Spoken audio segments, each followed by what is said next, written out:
The Big Whack presents Buffalo on the Rise, sponsored by Doctor Kaplansky Dental Implants. Get new permanent teeth in 24 hours with our exclusive Teeth Now process. Welcome to the television show devoted to local business, Buffalo on the Rise, with your host, Joe Chili. There's an entrepreneurial spirit in Western New York that's putting our area on the cusp of greatness. Each week, Buffalo on the Rise features local business leaders and decision makers who are shaping our future. If it's about local business, we'll talk about it right here, right now, during Buffalo on the Rise.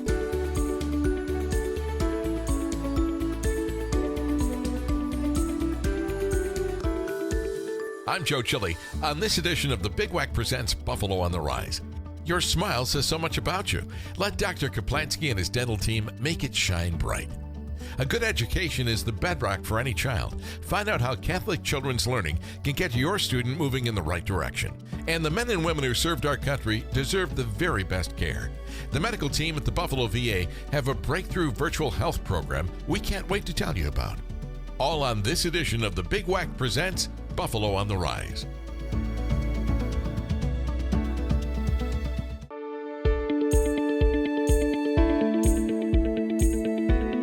I'm Joe Chili. You can listen to me mornings on The Big Whack. Joining us today on The Big Whack's Buffalo on the Rise is Dr. Kaplansky, and I want to welcome you to the show today. I'm impressed by some of the things I see about you. You know, we do background, obviously, before we do a program like this. So I wanted to look up some things about you. First off, you started in business with a friend of mine in Niagara Falls, which was a while ago, but all of your certifications and things like this, you'll have to explain some of these things to me, because if I look up dentists in general, I see a couple of things. Graduated from here, did work here, or whatever, but you're board certified in implant dentistry, diplomat of the American Board of Oral Implantology, Fellow at the American Academy of Implant Dentistry, Fellow International Congress of Oral Implantologists, Fellow Academy of Dentistry, Certified Zaga Center, which is kind of like a mystery to me. We'll have to ask you about that. But what do all these things mean? To me, this means that all dentists are not the same, right? I mean, but when you start looking at all these things, how long did it take to get these? And was it something that you planned originally, or did you say, these are the things I'm going to go for as far as certifications? Well, first of all, I'd like to thank you for inviting me Sure. to the program. It's my pleasure to be here with you. It's a lifelong journey, really. This obviously took years to accomplish. And unfortunately, that's what we see often now in practice, is many younger dentists just fresh out of residency are doing these procedures, and they probably don't have enough experience yet to perform them. When you start talking about things, and you start talking about implants, because it's something specifically that you do, is there something that they teach you in dental school with regard to implants? You know, something that all dentists do. And how did you move past that to come up with your own Teeth Now method? Absolutely. So in dental school, you get some really basic rudimentary kind of education on all aspects of dentistry, on all the different procedures. So they can't really focus on anything too in-depth. And then after you graduate, that's when you expand your knowledge, then you kind of go more into the areas of your interest.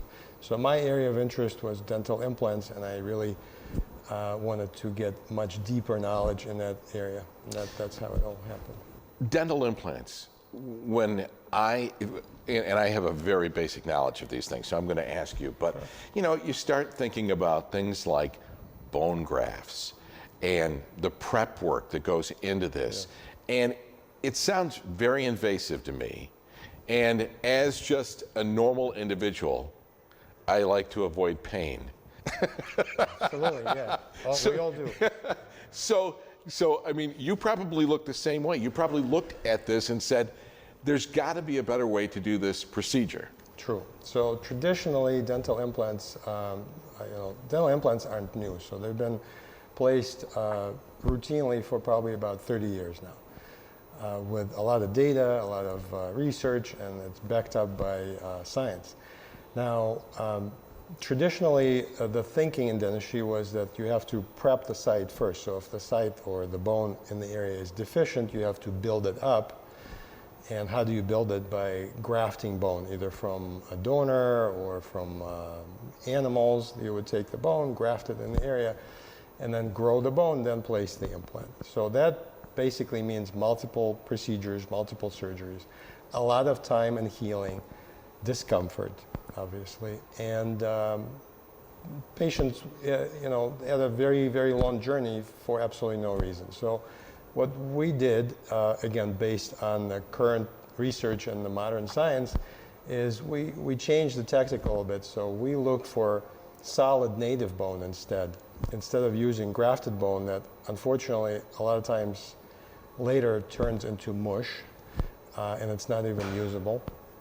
We use patient's native bone, which is stronger usually, doesn't require additional surgeries, and gives us better and faster results.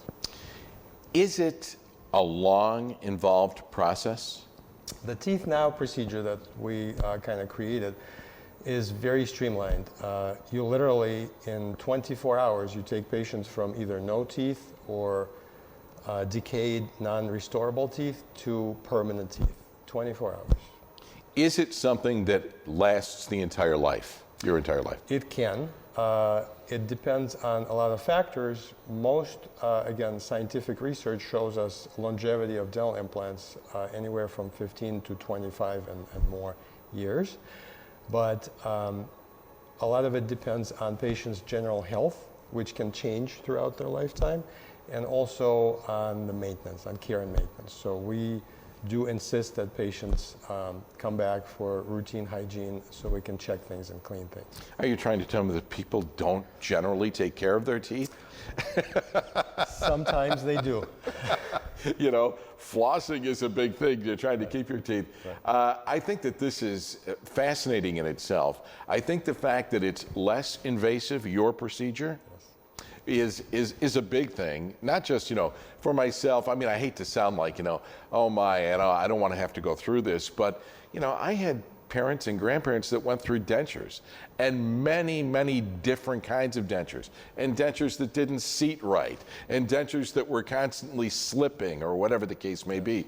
So we see it very common. It's a very common experience. Patients really hate their removable appliances. So I'm yet to see a patient who is happy with their denture.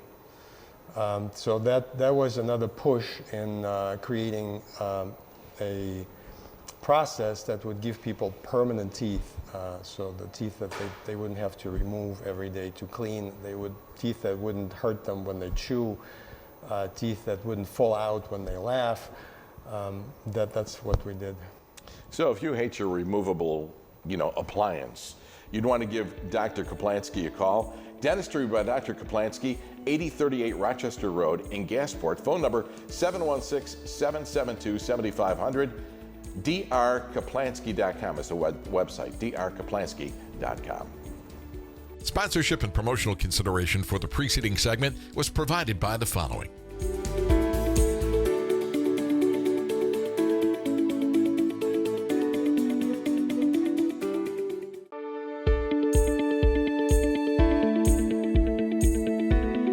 I'm Joe Chili. You can listen to me mornings on the Big Weck.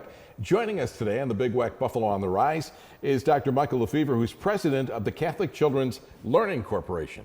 How are you doing today? Very well, Joe. Thank you. Good to have you here with us. Thank you for having me. We've done the radio show before, so nice to see you here on TV. You look a bit different on TV than you do on radio. Let's talk about the Catholic Children's Learning Corporation. For those that are not familiar, what is it?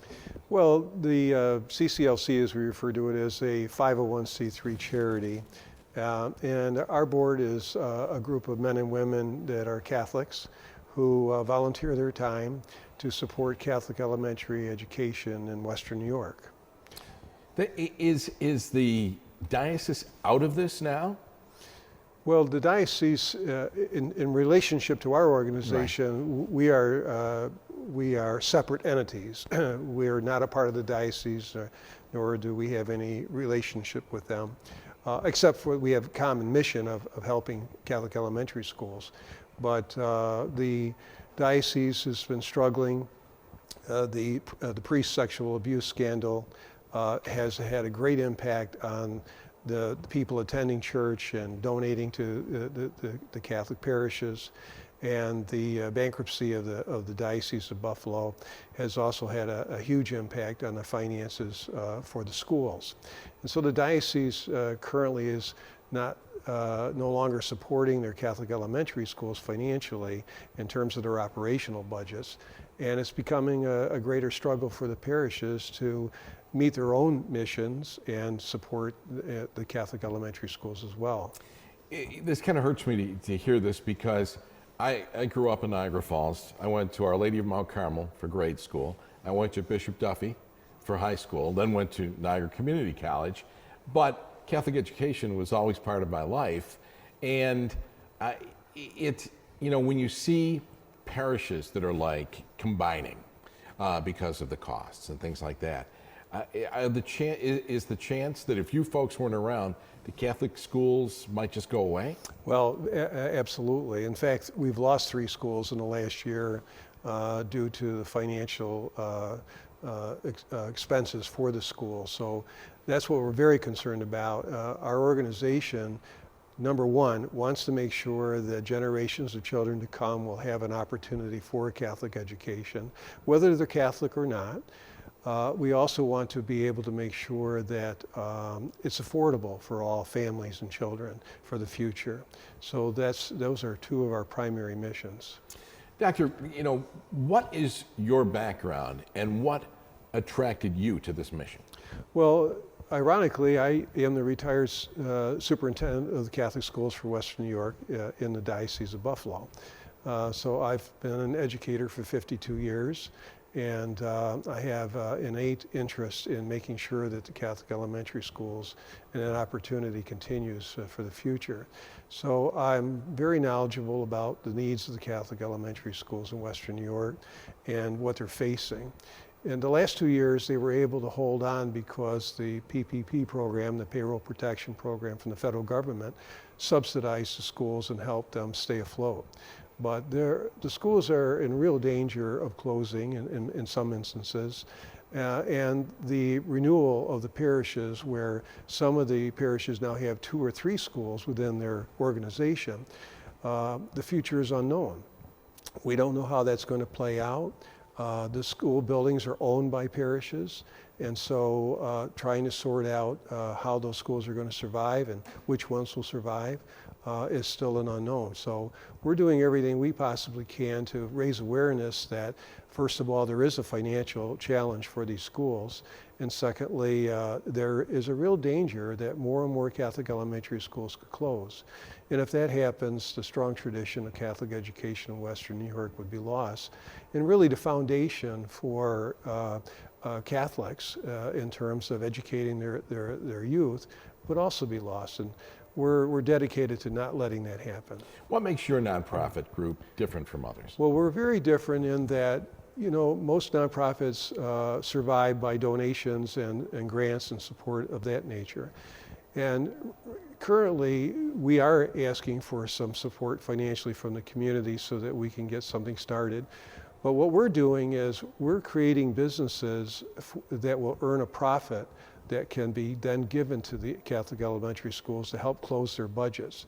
So our overall mission is to, at some point in the near future, never having to ask donors for money again, because we'll generate our own future, our own economic future for the schools. And that's really what makes us different, because donor fatigue is a serious problem for all of us, including my family and people that I know, that, you can't just keep giving year after year without a plan. And so we have a plan, and it makes us different, that we're going to be financially independent, and we'll be able to support these schools and help close their budgets. We've got 1 minute left. What can people in our community do to help? Well, first of all, they can go to our cclcbuffalo.org website, or find us on Facebook, also CCLC Buffalo, and learn more about our mission and the people that are involved. And there they can donate to our cause, because we've designated a couple of schools to support as pilot programs for these businesses. And we really need to have this financing in place in order to get those efforts off the ground. So they can also spread the word that the diocese is no longer helping their schools financially, and we need to step up as Catholics or anyone who's ever benefited from a Catholic education to step forward and to give us a hand. Dr. Lefevre, thank you very much for joining us. Thank you for having me. For more information and answers to your questions, contact Catholic Children's Learning Corporation by calling 716-479-4648 or go to cclcbuffalo.org. Sponsorship and promotional consideration for the preceding segment was provided by the following.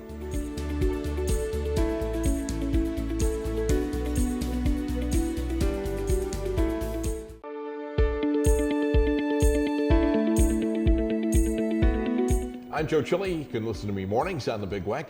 Joining us today on the Big Wack Buffalo on the Rise is Paul Gladowitz of the VA of Western New York Healthcare. Paul. Hi, Joe. How you doing? Nice to see you today. Thank you so much too. for being here. You know, we want to talk about connected care at the VA. And, you know, I think when we start talking about virtual health and things like this, we have to make sure we explain to people because they're going to want to know whether they have the proper equipment, how they go about doing it. But let's talk first about what connected care is at the VA.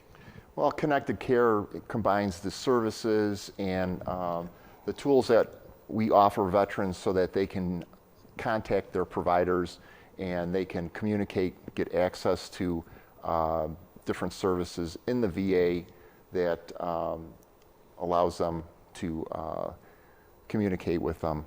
So basically it's different types of virtual tools such as video conferencing, which is the VA Video Connect that we have. Also, My Healthy Vet, which is a informational database that veterans can go into and sign in and look up their records, look at lab results, get results on pharmacy refills, and results on lab tests they've had.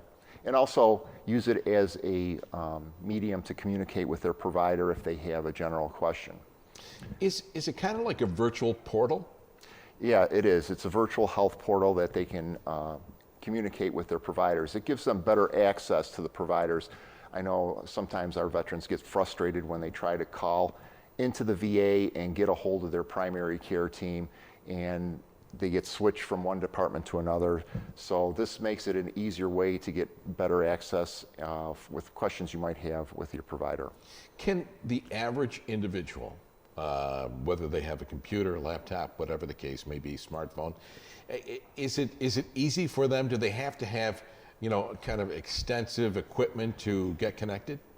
Well, it's gotten a lot better from pre-COVID days. When we first started this, it was a very clunky system, and the VA has kind of grown all its own tools.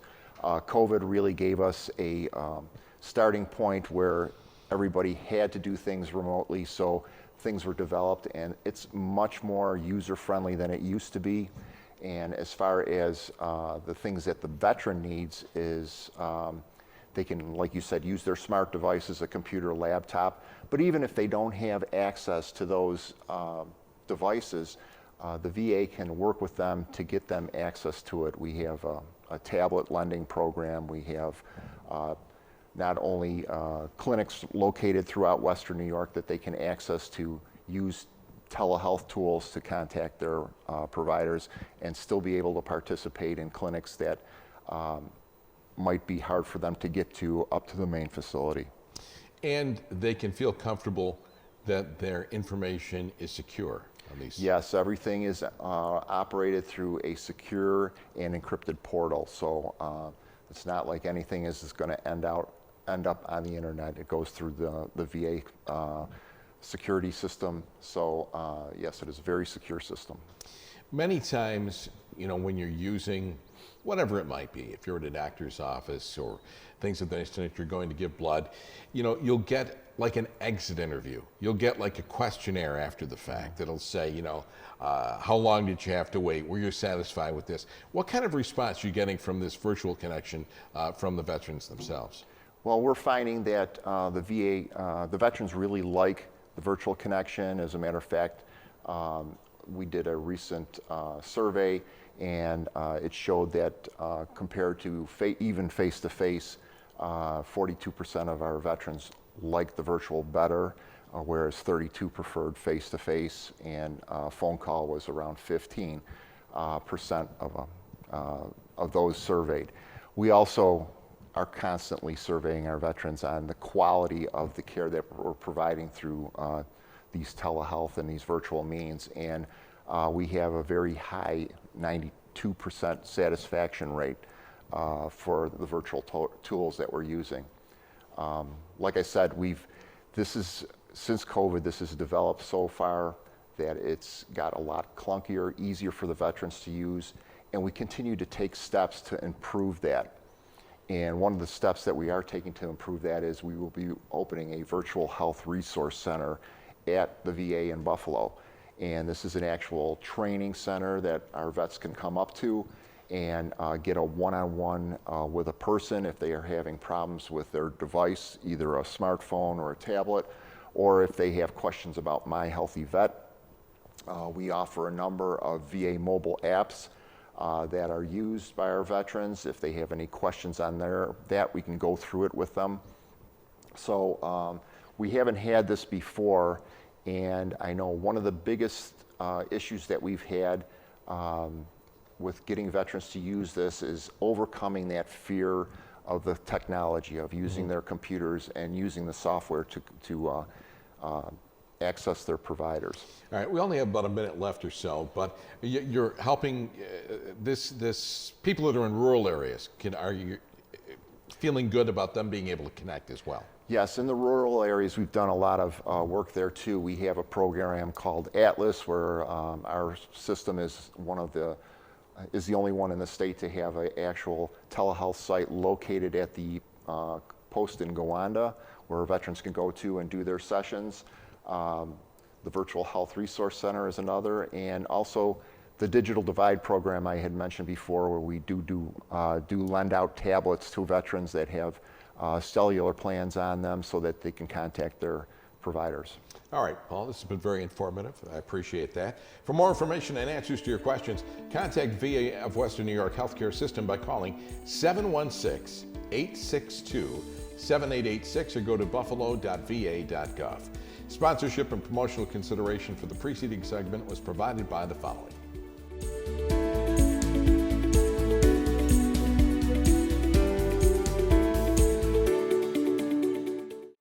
Thanks for watching this edition of the Big Wack Presents Buffalo on the Rise.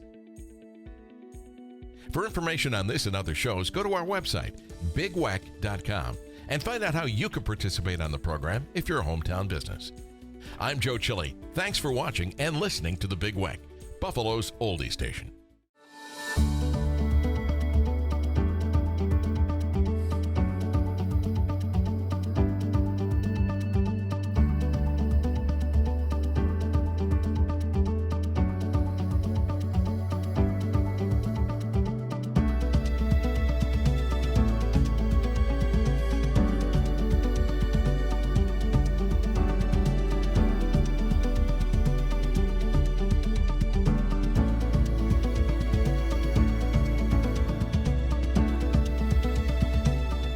The Big Wack Presents Buffalo on the Rise was sponsored by Doctor Kaplansky Dental Implants. Get new permanent teeth in 24 hours with our exclusive Teeth Now process.